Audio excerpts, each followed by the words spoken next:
జిల్లాలో అన్నా క్యాంటీన్ తనిఖీలు, ప్రకృతి వ్యవసాయం అమలుపై శిక్షణ, రవాణా శాఖ అధికారులు తనిఖీలు, గ్రామ సభలో పాల్గొన్న జాయింట్ కలెక్టర్, ఎరువుల దుకాణాల తనిఖీలు, మంత్రుల పర్యటనలు తదితర అంశాలతో కూడిన ఏలూరు జిల్లా సమాచార లేఖను ఇప్పుడు విందాం.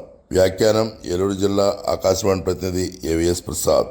జిల్లా కలెక్టర్ వెట్రి సెల్వి ఆదేశాల మేరకు జిల్లాలోని రెవెన్యూ అధికారులు వారి పరిధిలోని అన్నా క్యాంటీన్లను ఆకస్మికంగా తనిఖీ చేసి ఆహార నాణ్యత, ప్రజలతో సిబ్బంది ప్రవర్తన, క్యాంటీన్ల పరిసరాల పరిశుభ్రతను పరిశీలించి అన్నా క్యాంటీన్కి వచ్చిన ప్రజలతో మాట్లాడి వారి అభిప్రాయాలను అడిగి తెలుసుకున్నారు. జిల్లా కలెక్టర్ ఏలూరులోని తంగెళ్లమూడిలోని అన్నా క్యాంటీన్ను ఆకస్మిక తనిఖీ చేసి ప్రజలతో కలిసి ఆహారాన్ని తింటూ వారి అభిప్రాయాలను అడిగి తెలుసుకున్నారు. ప్రకృతి వ్యవసాయం అమలుపై విస్తృత స్థాయి శిక్షణా కార్యక్రమం నిర్వహించామని ముసునూరు, కైకలూరు, కలిదిండు, మండవల్లి, బుట్టాయిగూడెం, కుక్కునూరు, చాట్రాయి, ముదినేపల్లి తదితర మండలాల నుండి సుమారు 120 మంది కేడర్ సభ్యులు పాల్గొన్నారని జిల్లా వ్యవసాయ శాఖ జాయింట్ డైరెక్టర్ హబీబ్ బాషా తెలిపారు. ఈ సందర్భంగా ఆయన మాట్లాడుతూ ప్రకృతి వ్యవసాయాన్ని గ్రామీణ స్థాయిలో విస్తృతంగా ప్రోత్సహించాల్సిన అవసరాన్ని వివరించారు. రైతులకు మరింత సులభతరం అయ్యే విధంగా చర్యలు తీసుకుంటున్నామని, రైతులు పండించిన ఉత్పత్తులను రైతు సంపద .in వెబ్సైట్ ద్వారా ప్రజలకు అందుబాటులోకి తీసుకువచ్చామని, ప్రతి ఒక్కరూ ఈ అవకాశాన్ని వినియోగించుకోవాలని సూచించారు. రవాణా శాఖ కమిషనర్ ఆదేశాల మేరకు జిల్లా వ్యాప్తంగా వాహన తనిఖీ అధికారులతో కూడిన 5 బృందాలు ఈ నెల 1వ తేదీ నుండి అన్ని ప్రైవేటు విద్యా సంస్థలు, పాఠశాలలు, కళాశాలల బస్సులు ప్రత్యేక తనిఖీలు నిర్వహిస్తున్నట్టు ఉప రవాణా శాఖ కమిషనర్ షేక్ కరీం తెలిపారు. జిల్లాలో మొత్తం 849 విద్యా సంస్థల బస్సులు ఉండగా అందులో ఇప్పటివరకు 351 బస్సులు తనిఖీ చేశామని, బస్సుల్లో భద్రతా ప్రమాణాలు సరిచేసుకొని 70 బస్సుల యజమానులకు నోటీసులు అందించామని అన్నారు. ప్రైవేటు విద్యా సంస్థల యాజమాన్యాలు వారి బస్సుల్లోని లోపాలను సరిచేసుకుని బస్సులకు ATS ద్వారా ఫిట్నెస్ సర్టిఫికేట్ ఈ నెల 25వ తేదీలోపు పొందాలని, లేని ఎడల కేసుల నమోదుతో పాటు బస్సులు కూడా సీజ్ చేస్తామని ఆయన అన్నారు. శనివారంపేట 1 స్వర్ణవార్డ్ సచివాలయంలో 1 మంత్ 1 విలేజ్ 4 విజిట్స్ కార్యక్రమంలో జిల్లా joint collector doctor MJ Abhishek Gowda అధ్యక్షతన గ్రామ సభ నిర్వహించి ప్రజల నుండి అర్జీలు స్వీకరించారు.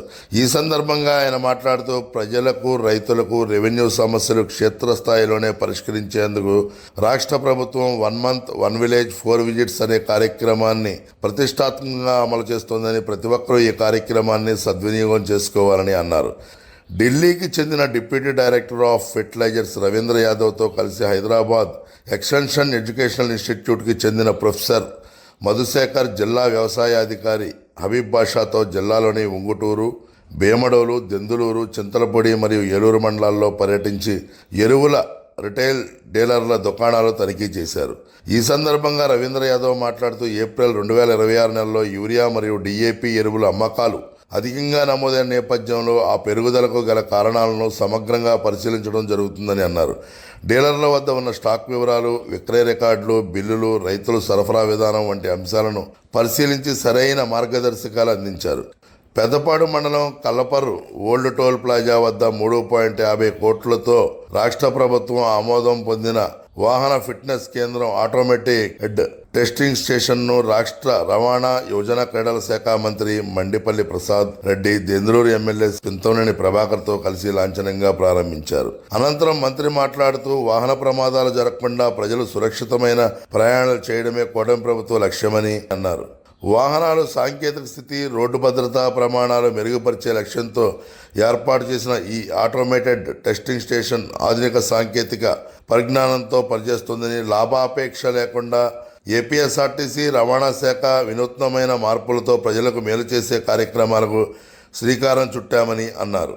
ద్వారకా తిరుమల దేవాలయంలో 29 కోట్ల రూపాయలతో నిర్మించిన క్యూ కాంప్లెక్స్, అనివిట్టి మండపం, కొండపై శివాలయం, 5 అంతస్తుల రాజగోపురాన్ని రాష్ట్ర దేవాదాయ శాఖ మంత్రి ఆనం రామనారాయణ రెడ్డి ప్రారంభించారు. తొలుత మంత్రికి ఘనస్వాగతం పలికిన ఎమ్మెల్యే మద్దిపాటి వెంకటరాజు, ఆలయాధికారులు అనంతరం మంత్రికి పూర్ణకుంభంతో స్వాగతం పలికి వేద పండితులు ఆశీర్వచనం అనంతరం స్వామివారిని దర్శించుకుని ప్రత్యేక పూజలు నిర్వహించారు. ఇప్పటి వరకు ఏలూరు జిల్లా సమాచార లేఖ విన్నారు. మరిన్ని కొత్త వార్తా విశేషాలతో జూన్ నెల సమాచార లేఖలో కలుసుకుందాం. ఏవిఎస్ ప్రసాద్, ఏలూరు జిల్లా ఆకాశవాణి ప్రతినిధి.